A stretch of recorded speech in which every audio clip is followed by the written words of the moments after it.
જય હિન્દ મિત્રો. Market weekly update episode number 92 માં આપ સૌનું સ્વાગત છે. દર વખતની જેમ આપણે શુક્રવારે બપોરે 4 કલાકે લાઈવ હાજર થઈ જશે. આખા વીકમાં માર્કેટમાં શું ઘટના બની અને આગામી ભારતીય શેર બજાર પર આપણે શું ધ્યાન રાખવા જેવી બાબત છે, કે પછી ભારતીય ઇકોનોમીમાં આગળ શું ઘટનાઓ બનવાની છે, કે શું આપણી ઇકોનોમીને ઇમ્પેક્ટ કરશે, તેના પર આપણે ડિટેલમાં ચર્ચા કરીશું. મિત્રો, પેજ પર જો નવા આવ્યા હો તો અંત સુધી જોડાયેલા રહેજો અને અંતમાં તમારો જેન્યુઇન અભિપ્રાય આપજો. સૌ પ્રથમ જણાવવાનું કે આ કોઈ ટીપ કે ટ્રેડિંગ રિગાર્ડિંગ સેશન નથી.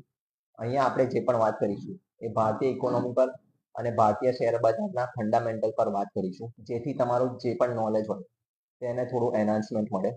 અહીં આપણે કોઈ ચાર્ટ પેટર્ન કે કોઈ સિગ્નલ પર વાત નહીં કરીએ. જે પણ ડિસ્કશન થશે એ ઓપન ફોરમ પર થશે. તો વધુ સમય ન લેતા આપણે સેશનની શરૂઆત કરીએ. સપ્તાહની શરૂઆત ખૂબ માઇનોર પોઝિટિવિટી સાથે થઈ. માત્ર 11 પોઈન્ટની પોઝિટિવિટી સાથે 10 ઓગસ્ટના દિવસે નિફ્ટીએ 24,581 ના લેવલ પર ઓપન થયા.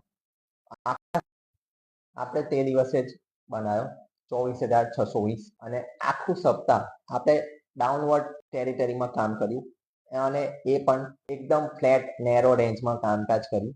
આ સપ્તાહનો જે લો છે મિત્રો 24,296, એ આપણે આજના દિવસે ટચ કર્યો. તો રેન્જ કેમ બ્રેક થઈ નીચેની તરફની અને આગામી આપણે શું ધ્યાનમાં લેવી જેવી બાબત છે તેના પર આપણે ચર્ચા કરીશું. તો સપ્તાહની શરૂઆત થઈ મિત્રો, રૂપિયા માટે પોઝિટિવ લેવલ હતું 95.27. રૂપિયામાં આ વીકમાં મેજર કોઈ મુવમેન્ટ આવી નહીં. રૂપિયામાં જોઈએ આપણે તો 95.27 મેં તમને વાત કરી, એ રૂપિયાનું સૌથી પોઝિટિવ લેવલ હતું અને આખા સપ્તાહમાં રૂપિયો માત્ર 15 પૈસાની રેન્જમાં મૂવ થયો. આજનો જે રૂપિયાનો જે હાઈ છે એ 95.43 છે. તો રૂપિયો ખૂબ નેરો રેન્જમાં કામ કર્યું, પરંતુ સપ્તાહના અંતમાં તે પણ ઉપરી તરફ બંધ થયો છે, જે આપણા માટે નેગેટિવ ગણી શકાય. રૂપિયાની સાથે વાત કરીએ મિત્રો બ્રેન્ટ ક્રૂડના ભાવ પર.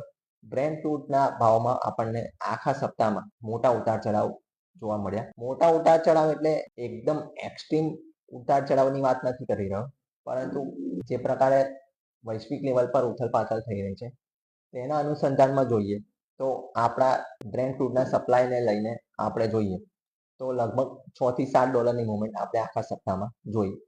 84.44 ના લેવલ પર આપણે સોમવારના દિવસે ઓપન થયા હતા અને આખા સપ્તાહમાં આપણે જોઈએ તો 89.75 નું આપણે હાઈ ટચ કર્યું અને આજના દિવસે આપણે 87.14 ની આસપાસ ટ્રેડ થયા. તો બ્રેન્ટ ક્રૂડના ભાવમાં પણ આપણને રેન્જ જે છે એ લગભગ 90 થી 80 ની આસપાસની ચાલી રહી છે. તો ઉપરી લેવલ પર બ્રેન્ટ ક્રૂડને $90 ઉપર જવું નથી અને નીચલી લેવલ પર આપણે જોઈએ તો 82 થી 83 ની આસપાસ એક સપોર્ટ જેવું તેમના માટે બની ગયું એવું લાગે છે. હાલમાં આપણે જોઈએ તો બ્રેન્ટ ક્રૂડના ભાવ હાલમાં તો આપણે આપણી ઇકોનોમીને કાબુમાં છે એવું કહી શકાય. જ્યાં સુધી 90 ની નીચે રહેશે ત્યાં સુધી આપણી ઓઇલ કંપનીઓને એટલું પેન નહીં થાય જે આગામી થોડાક સમય પહેલા આપણે જોયું કે એક સમયે બ્રેન્ટ ક્રૂડનો ભાવ $125 ની આસપાસ પણ હતો અને 110 ની આસપાસ પણ ઘણા સમય સુધી ટ્રેડ થયું. તો હાલમાં તો રેન્જ જે છે એ પોઝિટિવ સાઈડ છે એવું ગણી શકાય, જ્યાં સુધી 90 ની નીચે છે ત્યાં સુધી. તો તેની સાથે આપણે ગોલ્ડના ભાવ પર પણ ડિસ્કશન કરીએ. ગોલ્ડનો જે ભાવ છે મિત્રો એ પણ આ સપ્તાહમાં જોઈએ તો એક પોઝિટિવ ટુ ફ્લેટ કામ કર્યું. સપ્તાહમાં કોઈ નેગેટિવ ન્યૂઝ ખાસ કરીને ગોલ્ડ માટે આયા નથી.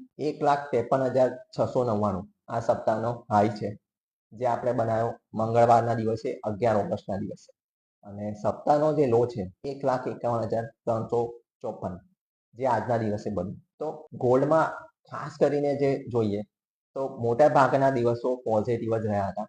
આજના દિવસમાં ખાલી આપણે જોઈએ તો થોડીક પેનિકની સિચ્યુએશન બની છે. તો જ્યારે ગોલ્ડના ભાવમાં ઉતાર ચઢાવ આવતા હોય છે ત્યારે આપણે યુએસએના ડોલરને ખાસ કરીને ટ્રેક કરવો પડે, કારણ કે જ્યારે ડોલર મજબૂત થાય છે ત્યારે ગોલ્ડના ભાવમાં પેન આવે છે. જ્યારે ડોલર ઇન્ડેક્સ અને ડોલર મજબૂત થાય છે તો ગોલ્ડના ભાવ થોડા પ્રેશરમાં આવતા હોય છે. તો આ સપ્તાહમાં પણ આપણે જોયું કે જે મેજર 4 દિવસ જે કામકાજ થયું તેમાં ગોલ્ડ ઓલમોસ્ટ પોઝિટિવ ટ્રેન્ડમાં હતું, પરંતુ આજના દિવસમાં જ આપણને એક નેગેટિવ ટેરિટરી દેખાઈ. તે છતાં આપણે ગયા વીકના જે લો છે તેનાથી તો આપણે 12,000 લેવલ ઉપર છે. તો આગામી સમયમાં પણ આપણી નજર રહેશે ગોલ્ડના ભાવ પર અને તેની સાથે ડોલરના ભાવ પર. જ્યારે ડોલર ઇન્ડેક્સ અને ડોલર આમાં કંઈક મુવમેન્ટ આવતી હોય છે તો તેની સીધી અસર આપણને ગોલ્ડના ભાવ પર દેખાતી હોય છે. હવે આપણે વાત કરીશું મહત્વપૂર્ણ પરિબળ જે આખા સપ્તાહમાં બજારમાં કોઈ ખાસ ધ્યાનમાં લીધું નહીં હોય, પરંતુ આપણે તેના પર ડિટેલમાં ચર્ચા કરીશું. મિત્રો, જ્યારથી ભારતીય શેર બજારમાં ક્લોઝિંગ ઓપ્શન સેશનની શરૂઆત થઈ છે ત્યારથી જો તમે વિક્સને ટ્રેક કરતા હો તો વિક્સમાં સતત ઘટાડો થઈ રહ્યો છે. વિક્સની વાત કરીએ મિત્રો તો સપ્તાહની શરૂઆતમાં 12.25ના લેવલ પર હતું, જે ઓલરેડી વિક્સ માટે એક સેફ ટેરિટરી ગણી શકાય કે એક સેફ ઝોન ગણી શકાય. તે છતાં સપ્તાહના અંતમાં આજના દિવસમાં આપણે જોઈએ તો વિક્સ 11.32 પર બંધ થયું છે. તો સપ્તાહની શરૂઆત અને અંતમાં આપણે જોઈએ તો પોઈન્ટ વાઇઝ આપણે જોઈએ તો 1 પોઈન્ટનો ઘટાડો થયો છે, પરંતુ પર્સન્ટેજ વાઇઝ જોઈશું તો ખાસો એવો ઘટાડો આપણને જોવા મળે છે. તો આનું કારણ શું છે મિત્રો? તો આનું કારણ એ છે મિત્રો, જ્યારથી ક્લોઝિંગ ઓપ્શન સેશનની શરૂઆત ભારતીય શેર બજારમાં થઈ છે ત્યારથી ભારતીય શેર બજારમાં જે ટ્રેડર્સ કોમ્યુનિટી છે એ ટ્રેડ લેતા ગભરાઈ રહ્યા છે. કારણ કે જે રેન્જ જે આવે છે મિત્રો એ બદલાઈને આવે છે. શરૂઆતમાં આપણે મોટા પાયા પર ચેન્જીસ જોયા, હાલમાં જે આવી રહ્યા છે ચેન્જીસ એ પણ થોડા ઘટીને આવી રહ્યા છે, પણ સ્ટીલ એ કોઈ પણ ટ્રેડર્સ જે છે એના પ્રીમિયમને ઘણી એવી રીતે અસર કરે તેવા આવી રહ્યા છે.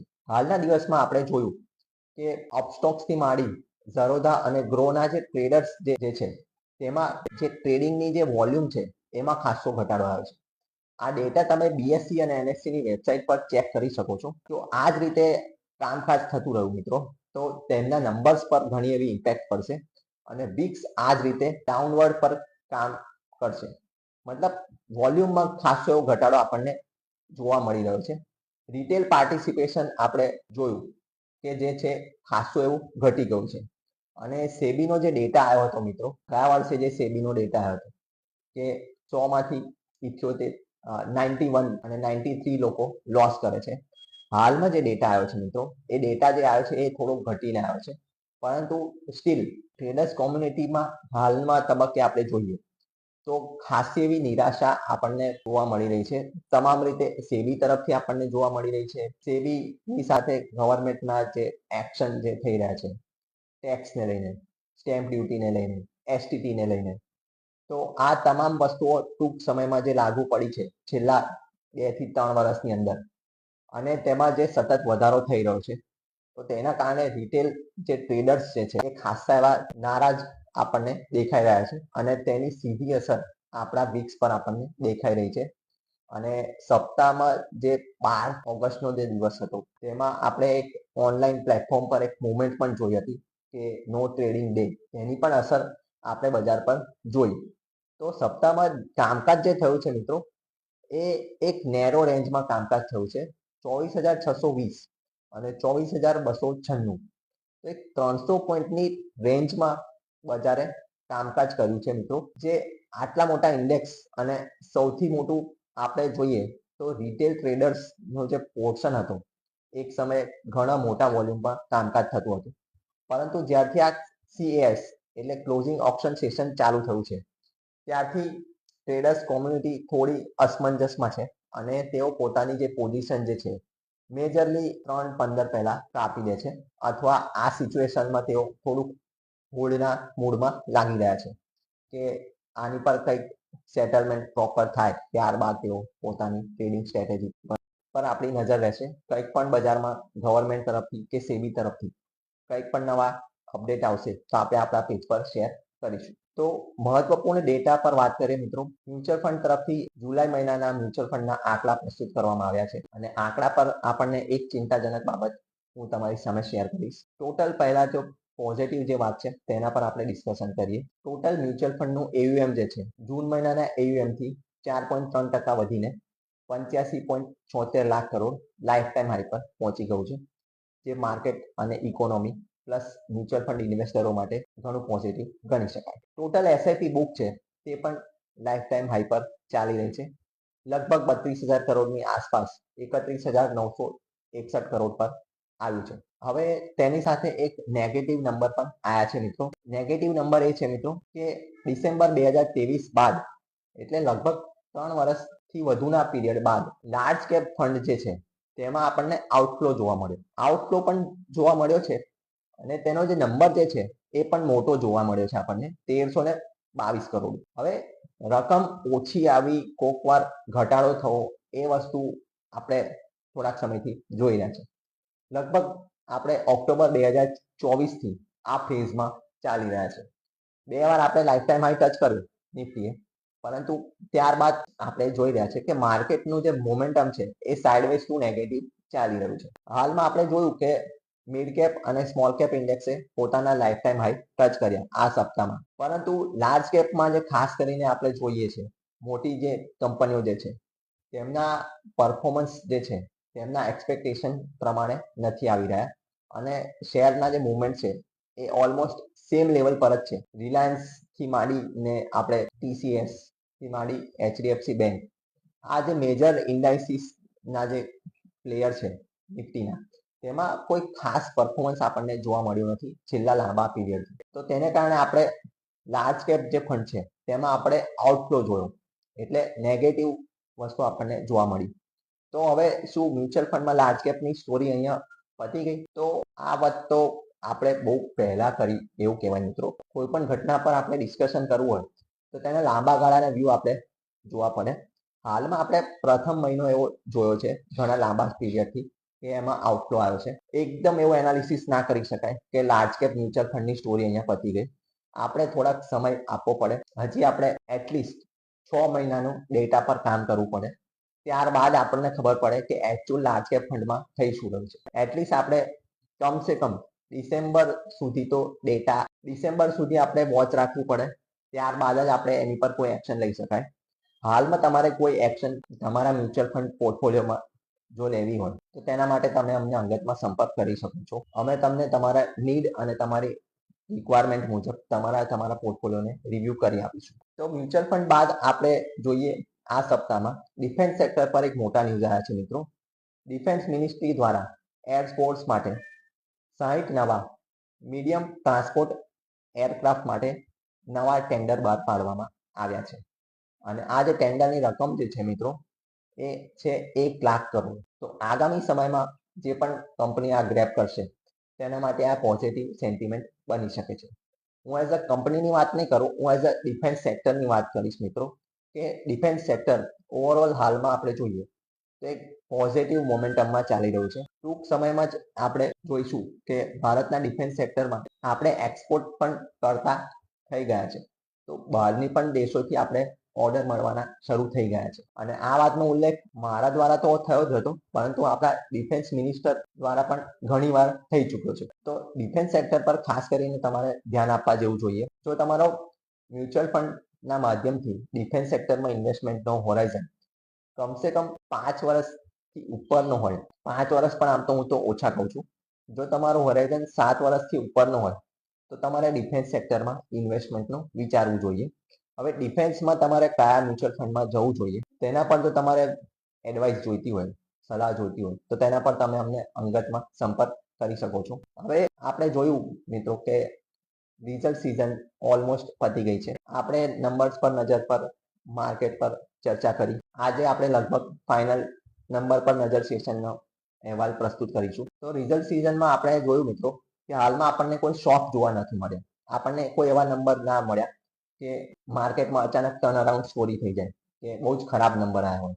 Even all as a IT પેકમાં પણ આપણે જોયું કે નંબર જે એક્સપેક્ટેડ હતા તેની આસપાસ આવ્યા છે, કોઈ બહુ ખરાબ નથી આવ્યા. અને હાલમાં જે વોરની સિચ્યુએશન પણ ચાલે છે મિત્રો, તેમાં પણ આપણને ફૂડથી માંડી અને ઇન્ફ્લેશનના જે આંકડા જે પ્રસ્તુત થયા છે હાલમાં, તેમાં મોંઘવારી વધીને આવ્યું છે, પરંતુ ફૂડ રિલેટેડ જે પણ આઇટમ છે તેમાં આપણે જોવું પડે કે પર્ટિક્યુલર કયા સેગમેન્ટમાં વધારો થયો છે.